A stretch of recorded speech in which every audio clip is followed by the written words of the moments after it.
2 വർഷങ്ങൾക്ക് മുമ്പ് കേരളത്തെ ഞെട്ടിച്ച ദൃശ്യങ്ങൾ.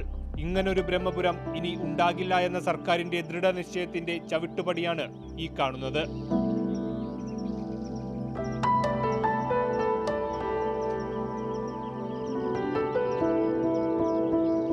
ആദ്യം ബ്രഹ്മപുരത്തെ പൂങ്കാവനമാക്കാനുള്ള തൈകൾ നട്ടു.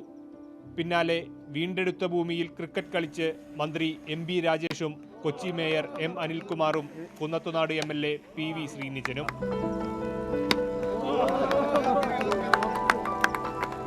മാലിന്യമലകൾ പൂർണ്ണമായി ഇല്ലാതാക്കാനുള്ള ബയോമൈനിംഗ് ജോലികൾ 75% പൂർത്തിയായി.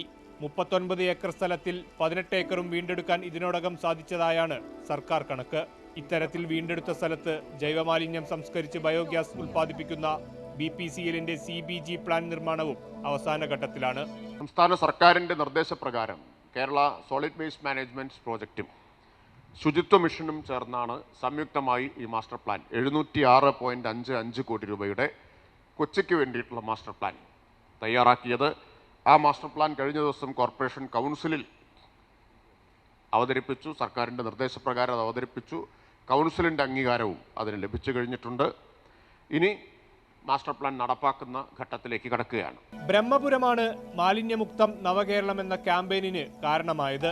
1 വർഷത്തിനകം മാലിന്യങ്ങൾ നിക്ഷേപിക്കുന്ന ഡംപ് സൈറ്റുകൾ ഇല്ലാതാക്കാനുള്ള ലക്ഷ്യത്തിലേക്കാണ് പ്രവർത്തനം. പൊതുജനങ്ങളുടെ സഹകരണവും ഇതിനായി ആവശ്യപ്പെടുന്നുണ്ട്. വരുന്ന 2 മാസം കൂടുതൽ ബോധവൽക്കരണം നടത്തും.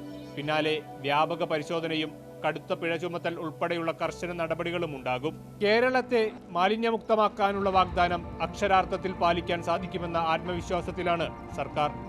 മാതൃഭൂമി ന്യൂസ്, കൊച്ചി.